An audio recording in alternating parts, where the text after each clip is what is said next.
তোমরা এখনো পর্যন্ত কোন কোন রচনাগুলো রেডি করে ফেলেছো? নতুন করে কি কোনো রচনা রেডি করার দরকার আছে?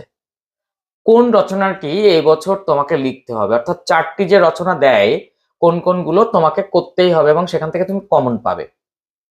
আচ্ছা, একজন আমাকে জানাও তো যে তুমি রচনা কমন না নিয়ে নিজে লিখবে, নিজে লেখার হাতটা তৈরি হয়েছে। আমি খুব প্রাউড ফিল করব যে তুমি কমন না নিয়েও তুমি কিন্তু পরীক্ষার হলে রচনাটা লিখে আসবে। আসলে আমি ক্লাস 9 থেকে যখন স্টুডেন্টদের হাতে পাই অফলাইনে, তখন আমি তাদের সেইটাই শিখিয়ে দিই যে রচনা কমনের প্রয়োজন হয় না, নিজে লেখা যায়। কিন্তু এই যে আপামর আমার স্টুডেন্ট যারা এই পদ্ধতিগুলো শেখেনি, তাদের জন্য কিন্তু রচনা কমনের প্রয়োজন হয়। সেই কমন রচনার জন্য, অর্থাৎ কোনটি কমন পাবে তার জন্য ভীষণ মাথা ব্যথা।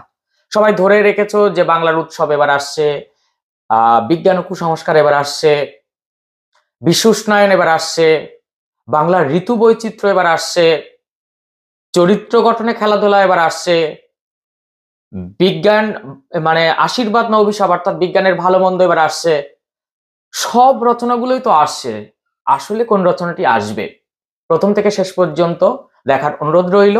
এবং তুমি উত্তর লেখার প্যাটার্ন শিখে যাবে, উত্তর লিখতে পারবে কিভাবে। রচনা লিখলে 10 on 10 অর্থাৎ 10-এ 10 পাবে। কতটা বড় করতে হবে রচনা লিখতে গেলে, ক পেজ লিখতে হবে, এই প্রশ্নটা কিন্তু খুব আসে। তো সেই জায়গা থেকে তোমাদের সমস্ত ভাবনা চিন্তা যেগুলো রয়েছে রচনা নিয়ে, তার নিরসন ঘটানোর জন্য আজকের এই ভিডিওটি। কখনো গুলিয়ে ফেলো না, এটা সাজেশন ভিডিও। সবাই কিন্তু সাজেশন ভিডিও করে করে করে করে করে একটা অন্যরকম ভাবনার মধ্যে মত পোষণ করা অনেক কিছু হচ্ছে। এই ভিডিওটি রচনার কোনো সাজেশন নয়। রচনার লিস্ট সব বলে দেবো, বাট কি প্যাটার্নে লিখলে, কিভাবে লিখলে তুমি রচনাতে 10-এ 10 পাবে, আর সত্যি কোন রচনাগুলো করা প্রয়োজন এবং 4টি রচনা ঠিক কোন কোন রচনা আসবে, এটা জানার জন্য তোমাকে শেষ পর্যন্ত দেখতে হবে। যদি ভালো লাগে তো অবশ্যই একটা লাইক করে দিও, বন্ধুদের মধ্যে একটু শেয়ার করে দাও, বন্ধুরা উপকৃত হোক। আর চ্যানেলে যদি নতুন হও তাহলে অবশ্যই চ্যানেলটি সাবস্ক্রাইব করে পাশে থাকা বেল আইকনটি প্রেস করে রাখো, এইরকম তথ্য সমৃদ্ধ ভিডিও পেতে ভীষণ সুবিধা হবে। আমি প্রথমেই বলি যে তুমি যখন রচনা লিখবে, তুমি সব থেকে বেশি ইম্পর্টেন্ট কাকে দিচ্ছ?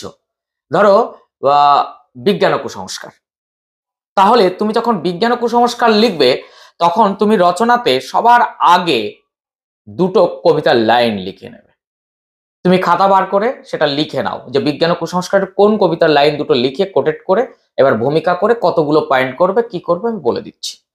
তুমি বিজ্ঞান ও কুসংস্কারের জন্য এই লাইনটা লিখতে পারো, মানে এই দুটো লাইন: যে জাতি জীবন হারা অচল অসার, পদে পদে বাঁধে তার জীর্ণ লোকাচার। এটা তুমি 2 লাইনে লিখে কোট করে এবার ভূমিকা দিয়ে স্টার্ট করতে পারো। এবার রচনাটা ঠিক কিভাবে লিখবে সেটা পরে বলছি। তার আগে তুমি জেনে নাও রচনার পরিধি কতটা হবে। তোমাকে 400 শব্দের মধ্যে রচনা লিখতে হবে। তাই বলবো ভূমিকা এবং উপসংহার বাদে তুমি কমপক্ষে 5 থেকে 6টি পয়েন্টে যাবে। তাহলে তোমার রচনায় তোমার হ্যান্ডরাইটিং যেটা, যারা মোটামুটি 10 বা 12 পিটি বোল্ডে লেখো, তাদের কিন্তু কমপক্ষে 2.5 পেজ এইরকম একটা জায়গায় পৌঁছায়, কারো কারো 3 পেজে গিয়েও পৌঁছায়। তাই রচনা যে বড় করলে হিউজ 4-5 পেজ লিখলেই হবে তা নয়। তুমি নির্দিষ্ট গ্যাপ রেখে অর্থাৎ প্যারাভাস্টিক রেখে পয়েন্ট করে, ভূমিকা উপসংহার বাদে আরো 5টি পয়েন্ট করে তুমি যদি লেখো, তোমার 2 পেজ পেরিয়ে হয়তো 2.5 পেজে গিয়ে ঠেকবে। আর আমি লিখলে সেটা বোথ সাইড 1টি পেজ অর্থাৎ 2 পেজ হয়। তো সেই জায়গা থেকে তুমি 10 on 10 পেতে পারো, তবে লেখার মধ্যে পয়েন্টগুলোর ওপরে ভীষণ নজর রেখো। আমি একটা এক্সাম্পল দেই, তাহলে তুমি আর একটু ক্লিয়ার হতে পারবে। আমি একটা স্টুডেন্টকে যখন এই রচনাটা লেখাচ্ছি, তখন ও আমার কাছে জানতে চাইলো, স্যার কিভাবে রচনাটা চমকপ্রদ করা যায়। তো বাংলা ঋতু বৈচিত্র্য, তুমি স্ক্রিনে দেখো, আমি পেছনে দিচ্ছি আমার নিজের লেখা হ্যান্ডরাইটিং, এবং এই হ্যান্ডরাইটিং গুলো শুধুমাত্র তুমি ব্যবহার করতে পারবে, তুমি প্রয়োগ করতে পারবে যদি তোমার মন মেজাজ ঠিক থাকে। পরীক্ষার হলে দেখবে গোটা গোটা লেখা, সুন্দর লেখা, এক্সামিনারের বা পরীক্ষকের পড়তে যেন কোনো অসুবিধা না হয়। তো আমি প্রথমে মার্জিন এবং প্যারাগ্রাফ দিয়েছি। বাংলা ঋতু বৈচিত্র্যের একটা কবিতার লাইন আমি এইটা লিখেছি: আবার আসিব ফিরে ধান সিঁড়িটির তীরে এই বাংলায়, জীবনানন্দ দাশ। এবার প্রাককথন: জীবনানন্দ দাশ প্রকৃতির বাস্তব রূপ উপলব্ধি করেছিলেন বলেই এই রূপ ছন্দবদ্ধতার সৃষ্টি ঘটিয়েছিলেন। মৌসুমী বায়ুর দেশ বঙ্গদেশ সম্ভবত একমাত্র স্থান যেখানে ষড় রিপুর রূপ বৈচিত্র্য মানব চরিত্রকে বিচিত্রভাবে উপস্থাপিত করে। বাঙালির জীবন মননে এই ষড় ঋতুর প্রভাব সাংঘাতিক।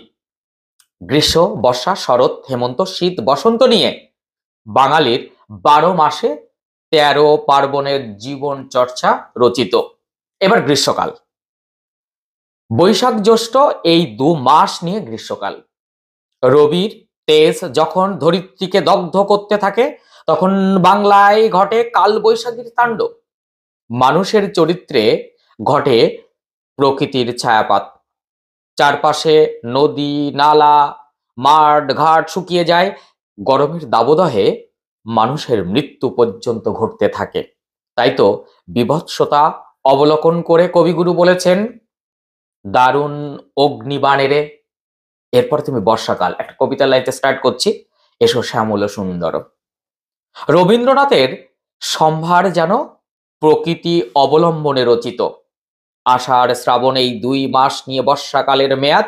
চারপাশে যখন গ্রীষ্মের প্রচণ্ডতায় ক্লান্ত, তখন মৌসুমী বায়ুর প্রভাবে আজি ঝড়ো ঝড়ো মুখর বাদল দিনে সূচনা ধরিত্রীকে শান্ত করে। কৃষির প্রাণের জীবনের জয়গান গীত হয়। নদী পুকুর খাল বিল পায় তার প্রাণ। গাছেরা সবুজ হয়ে প্রকৃতিকে সাজিয়ে তোলে আপন মনের মাধুরী মিশিয়ে। দেখো, আমি এর মধ্যে ব্ল্যাক কালি দিয়ে কবিতার লাইনগুলো লিখেছি এবং সেগুলো কোটেড করেছি। আমি এইটা একটু পুরোটা পড়ি, তারপর তোমাদের আমি লিস্ট বলে দেবো কোন কোন রচনাগুলো আমার এই সাজানো গোছানোগুলো পিডিএফ আকারে তুমি পেতে চাও। সেই জন্য তোমাকে কমেন্ট করতে হবে, তাহলে আমি নিশ্চয়ই তোমাকে কিন্তু দিয়ে দেব।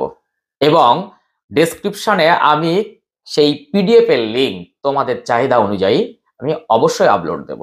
তবে যদি তোমাদের চাহিদা না থাকে তাহলে জানাতে হবে না, তোমরা দেখে নাও। আর যদি মনে হয় না স্যার ওই রচনাগুলো আমার দরকার, আমি যেগুলো পরীক্ষায় প্রয়োগ করব, জাস্ট 2 দিন আছে, আমি তার মধ্যে সেগুলো দেখে নেব, আমি অবশ্যই পিডিএফ তোমাদের দেবো, কারণ তোমাদের সহযোগিতা করাই আমাদের একমাত্র লক্ষ্য বা কাম্য। শরৎকাল, শরৎ তোমার অরুণ আলোর অঞ্জলি। অ্যাকচুয়ালি রবীন্দ্রসঙ্গীত ছাড়া তো জীবন অচল, তাই না? ভাদ্র আশ্বিন মাস যেন দেবীর আবাহন বার্তা সূচক। একদিকে পরিষ্কার আকাশ, আর একদিকে কাশফুলের শ্বেতবর্ণের ঢাকের সাজে মধ্যে দিয়ে দেবী আরাধনার মন্ত্রগীত হয়। আকাশে বাতাসে বেজে ওঠে আনন্দ নৃত্যের ঝংকার। মানুষের প্রকৃতির চিন্তা চেতনায় নবসৃজনের ইঙ্গিত সূচিত হয়। হেমন্তকাল, হেমন্তে কোন বসন্তেরই বাণী। কার্তিক অগ্রহায়ণ মাস দুটি নিয়ে শীতের পূর্ব সূচনা ঘটে। মাঠে মাঠে ফসলে আসে পূর্ণতা, চাষির ঘরে হয় নবান্নের সূচনা। শিউলির গন্ধ প্রকৃতিকে বার্তা দিতে থাকে তার উপস্থিতির মুক্ত দিগন্তে। হেমন্ত শীতের আবাহন গীত হয়ে ওঠে। ঠিক এইভাবে আমি প্রত্যেকটা ঋতু তার পরিচয়, এর পরের পয়েন্ট হবে আমাদের বাঙালি জীবনে এই ঋতুগুলির কি প্রভাব সামগ্রিকভাবে, আর শেষে একটা উপসংহার দিয়ে তুমি যদি 400 শব্দ এইরকম একটি রচনা লেখো, তোমাকে কিন্তু 10-এ 10 দেওয়া হবে। দেখো, 10-এ 10 পেতে গেলে তো কিছু ভালো লিখতে হবে, কিছু তার মধ্যে সাহিত্য থাকবে, তাই না? একজন পরীক্ষক যদি তোমার এই রচনায় সিক্ত না হন, তোমার এই রচনায় মুগ্ধ না হন, তাহলে তিনি কি 10-এ 10 দেবেন? তাই যারা বলছেন 10-এ 10 পেতেই পারো, সত্যি কি অতটা সহজ? এই জায়গা থেকে আমার প্রশ্ন, তুমি রচনাটা একটু ঠিকঠাক করে রেডি করো, তাহলে তুমি 10-এ 10 পেয়ে যাবে। আমি এবার বলে দিই যে কোন রচনাগুলো তোমাকে আরেকবার ঝালিয়ে নিতে হবে। তুমি বিজ্ঞান ও কুসংস্কার ঝালিয়ে নেবেই তো, বাংলার উৎসব নিশ্চয়ই, বাংলার ঋতু বৈচিত্র্য নিশ্চয়ই, বিশ্ব উষ্ণায়ন, একটি গাছ একটি প্রাণ, বিজ্ঞানের ভালো মন্দ। দেখো, অনেক অনেক সময় বিজ্ঞান ও কুসংস্কার আশা করে গেছো, কিন্তু দিয়ে দিয়েছে হয়তো মাতৃভাষায় বিজ্ঞান চর্চা, না হলে হয়তো দিয়ে দিল বিজ্ঞান ও বিজ্ঞান মনস্কতা, কিংবা বিজ্ঞানের ভালো মন্দ, এই ধরনের একটা বিষয় কিন্তু থাকে। অনেক স্টুডেন্টরা একটা বা দুটো রচনা স্টিক করে যাচ্ছে যে এইগুলো আসবেই, টেস্ট পেপারে তো প্রত্যেক পেজে পাচ্ছি। আমার মনে হয় এটা কোথাও না কোথাও একটা ভুল হচ্ছে তোমার। তো সেই জায়গা থেকে আমি বলবো আরেকটু স্ট্রক করার চেষ্টা করো, কারণ এখনো কিছুটা সময় আছে। রচনায় যেহেতু সব থেকে বেশি নম্বর 10, তাই এখানে একটু সময় ব্যয় করা তোমার প্রয়োজন বলে আমার মনে হয়। খেলাধুলা ও ছাত্র সমাজ, আমি না এই খেলাধুলা ও ছাত্র সমাজ এইটা একটুখানি তোমাদের পড়ে শোনাতে চাই, কারণ এই রচনাটা ঠিক কিভাবে স্টার্ট করলে ইমপ্রেশন ক্রিয়েট হবে এবং তুমি 10-এ 10 পেতে পারো, সেইটা একটুখানি আমি তোমাকে পড়ে শোনাই। হ্যাঁ, বিদ্যালয়ের জীবনে খেলাধুলা বা চরিত্র গঠনে খেলাধুলা, তুমি ঠিক এই কবিতার লাইনটা দিয়ে স্টার্ট করবে, এর বাইরে কোনো লাইন লিখবে না এখানে। গীতা পাঠ অপেক্ষা ফুটবল খেলিলে তোমরা স্বর্গে সমীপবর্তী হইবে, স্বামী বিবেকানন্দ। এটা আর বাইরে কোনো কিছু আগে স্টার্ট করবে না, এটা লিখেই। এবং আমি তোমাদের পিডিএফ এ দিয়ে দিচ্ছি, যদি তোমাদের চাহিদা থাকে বলো, আমি এই রচনাগুলো তোমাদেরকে পোস্ট করে দিচ্ছি পিডিএফ আকারে, তুমি জাস্ট একটু ডাউনলোড করে নিয়ে সেগুলো পড়তে পারবে। তো দ্রুত মন্তব্য করো যে লাগবে কিনা। এবার তুমি প্রাককথন বা ভূমিকাতে লিখতে পারো, সুস্থ শরীর সুস্থ মন জীবনের মূলধন, শরীরের সঙ্গে মনের যোগসূত্র অত্যন্ত নিবিড়, দেহ ও মনের পূর্ণ বিকাশের মধ্য দিয়ে মানুষের পূর্ণাঙ্গ চরিত্র গঠন সম্ভব। দেহ ও মনের পূর্ণ বিকাশের জন্য প্রয়োজন সমানুপাতিক খেলাধুলা, খেলাধুলার মধ্যে দিয়ে আনন্দ লাভ ও সবল শরীরের বুনিয়াদ গঠন করা যায়। ইংরেজিতে লিখবে কোটেশনে, হেলথ ইজ ওয়েলথ আজ প্রমাণিত। আবার ইংরেজিতে একটি প্রবাদ আছে, all work and no play makes Jack and dull boy. স্বাস্থ্য বিকশিত না হলে কোনো কর্মই সুন্দর ও সাফল্যমণ্ডিত হয় না। আসলে এই যে লেখা, এই লেখা এই রকম করে যদি তুমি স্টার্ট করতে পারো, তাহলে চরিত্র গঠনে খেলাধুলা সত্যি ঠিকঠাক জায়গায় আসবে। এখানে যে বইটা থেকে আমি এইটা তোমাকে দিচ্ছি, সেখানে ভূমিকা উপসংহার বাদে মাঝখানে 1 2 3 4 5 5টি পয়েন্ট আছে। তাহলে 5 আর 2 7, 400 শব্দ যথেষ্ট, এবং 10 on 10। এখন আমি বলবো যে তোমরা আর কোন রচনাগুলোর উপর ফোকাস করবে। আমি না শিক্ষা বিস্তারে গণমাধ্যম, টি-20 ওয়ার্ল্ড কাপ জয় ভারতের, কন্যাশ্রী প্রকল্প, পরিবেশ দূষণতার প্রতিকার, আত্মকথা এবার কতটা টাচ করবে জানি না, তবে একটি নদী ও একটি বটগাছের আত্মকথা করবে। কিন্তু আমি বলছি তোমার জীবনের লক্ষ্য আর তোমার দেখা একটি মেলা, এটা করবে। আমি পুরো পর্ষদ টেস্ট পেপার ঘেটে যেগুলো পেয়েছিলাম তাতে দেখতে পেয়েছি বিজ্ঞান থেকে অনেকগুলো রচনা, ছাত্র সমাজ থেকে অনেকগুলো রচনা, তবে আমি বলবো বিজ্ঞান এবং ছাত্র সমাজের উপর জোর দেবে। যেমন সমাজ গঠনে ছাত্র সমাজের ভূমিকা, এই রচনাটি কিন্তু বেশ বেশ ইম্পর্টেন্ট বলে মনে হচ্ছে। এবং আমি তোমাদের বলবো এইখানে কিন্তু এই রচনাটি অনেকে তৈরি করে রাখছো, যদিও এটা এইচএস লেভেল, উচ্চ মাধ্যমিকদের জন্য খুব তাড়াতাড়ি উচ্চ মাধ্যমিকদের সাজেশন আসছে, ক্লাস 11 দের সেকেন্ড সেমিস্টারের সাজেশন আসছে। আমি ক্লাস 12 যারা উচ্চ মাধ্যমিক দেবে তাদের জন্য এটা রিকমেন্ড করব। তোমার প্রিয় লেখক বা জন্মের দ্বিশতবর্ষে মাইকেল মধুসূদন দত্ত, এটা নিয়ে একটু তাদের ফোকাস করতে। তোমরা যদি মাধ্যমিক লেভেলে করতে চাও অবশ্যই কমেন্ট করো, আমি তোমাদের দিয়ে দেওয়ার চেষ্টা করছি রচনাটি। তবে একটি বিশেষ বইতে টি-20 ওয়ার্ল্ড কাপ আমার কাছে চাওয়া হয়েছিল যে লিখে দিন, আমি সেইটা, তো সেই বইতে সেটা হয়তো ছাপা হয়েছে, হয়তো না ছাপা হয়েছে। তো সেই টি-20 ওয়ার্ল্ড কাপটা আমি নিজে হাতে লিখেছিলাম, তো সেটা কেমন একটু পড়ে শোনাচ্ছি। এবং তোমাদের যদি মনে হয় টি-20 ওয়ার্ল্ড কাপ কেউ করবে, তাহলে তুমি এটা কিন্তু নিতে পারো। আমি এখানে ভূমিকা উপসংহার দিয়ে সর্বমোট 8টি পয়েন্ট করেছিলাম। সেখানে এইভাবে স্টার্ট করেছিলাম কবিতা দুটো লাইন দিয়ে, খেলার জগতে হিংসে থাকে না, থাকে শুধু হার জিত, শরৎ কুমার মুখোপাধ্যায়। এবার ভূমিকা শুরু করেছিলাম ঠিক এইভাবে, খেলার রাজা হলো ক্রিকেট, আর ক্রিকেটের সেরা উৎসব বিশ্বকাপ ক্রিকেট। বর্তমানে এই খেলা 3 ভাবে অনুষ্ঠিত হয়। প্রথমটি টেস্ট ক্রিকেটে, যা দীর্ঘ 5 দিন ব্যাপী অনুষ্ঠিত হয়। দ্বিতীয়টি একদিনের ক্রিকেট, এটি প্রতিটি দল পিছু 50 ওভারের মধ্যে সীমাবদ্ধ থাকে। তৃতীয়টি হলো টি-20 ক্রিকেট, 20 ওভারের এই ক্রিকেট বর্তমান প্রজন্মের কাছে সব থেকে জনপ্রিয় এবং উত্তেজনাপূর্ণ। 2024 আইসিসি পরিচালিত পুরুষ টি-20 বিশ্বকাপ হলো টি-20 বিশ্বকাপের ইতিহাসে 9ম সংস্করণের আসর। এই ভূমিকা থেকে আমি পরে লিখেছিলাম সংক্ষিপ্ত ইতিহাস, আয়োজক দেশ ও বিন্যাস, সময়সূচি ও দল সমূহ, সেমিফাইনাল ও ফাইনাল ম্যাচ, ভারতের সাফল্য, অঘটনের বিশ্বকাপ এন্ড লাস্ট উপসংহার। তো এই রচনাগুলোর ওপর আমি বলবো ভীষণ করে তুমি জোর দিয়ে যাও। তো সেখানে কোনো রকম ভাবে তোমার এইটা নিয়ে আরো কিছু ভাবার দরকার নেই। তবে আমি বাংলার উৎসবের ওপরে কিন্তু একটু জোর দিতে বলছি, বেশ করে বিজ্ঞান ও কুসংস্কারের উপরে জোর দিতে বলছি, আর পরিবেশ দূষণ ও তার প্রতিকারের উপর জোর দিতে বলছি, বিশ্ব উষ্ণায়নের উপর জোর দিতে বলছি। এগুলো কোনো রকম ছাড়ার চেষ্টা করো না। আর সর্বশেষে আমি তোমাদের জন্য একটা টোটকা দেই, এটা আমি প্রত্যেক বছর একটা একটা করে দেই। যেমন আগের বার ভ্রমণ শিক্ষার অঙ্গ, এই যে আমার খাতাতে লেখা, আমি তোমাদের দেখিয়ে দিচ্ছি। আমি গত বছর লিখেছিলাম যে সবাই সবকিছু করবে, তার মধ্যে আমি একটা রচনা বলছি, এই রচনাটা তোমরা একটু করার চেষ্টা করো। এইভাবে প্রত্যেক বছর একটা করে এরকম করি। যেমন অবসরে বই পড়া বা লেখাপড়া ও বই পড়া, এই অবসর টাইমে বই পড়া আমার একটা ভীষণ নেশা।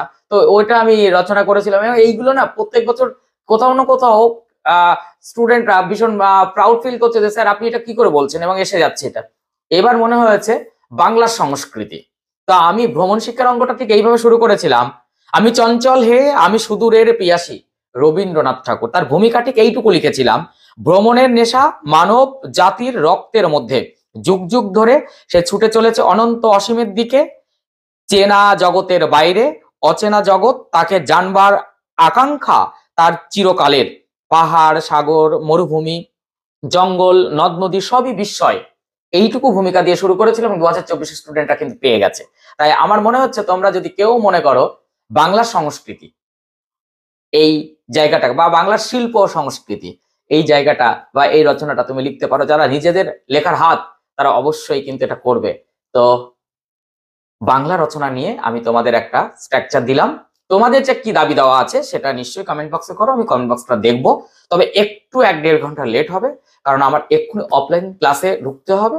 তার জন্য তোমাদের একটু হয়তো 1-1.5 ঘন্টা ওয়েট করতে হতে পারে। তবে মন্তব্যটা করো, যদি বেশি মন্তব্য আসে আমি নিশ্চয়ই এই রচনাগুলো প্রত্যেকটা ছবি তুলে পিডিএফ বানিয়ে তোমাদেরকে ডেসক্রিপশনে লিঙ্ক দিয়ে দেবো, এবং তোমরা সেগুলো ডাউনলোড করে নেবে এবং কপি বার করে নিয়ে তুমি একবার করে ফলো করে গেলে 10 on 10 রচনা থেকে কেউ কিন্তু তোমাকে আটকাতে পারবে না। তো জাস্ট আর কয়েকটা মুহূর্ত, তারপর তোমরা 10 তারিখ মাধ্যমিক পরীক্ষার প্রথম পরীক্ষা বাংলা পরীক্ষা দিতে ঢুকবে।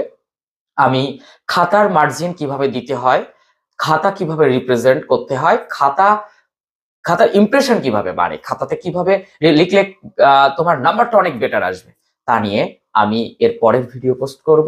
তো তত সময় মন দিয়ে পড়াশোনা করো। আর তো কয়েকটা ঘন্টা, টেনশন করো না, খুব ভালো প্রশ্ন হবে, ভালো পরীক্ষা হবে, ভালো রেজাল্ট হবে, এই রকম আশা রাখছি। আগাম শুভেচ্ছা রইল তোমার জন্য।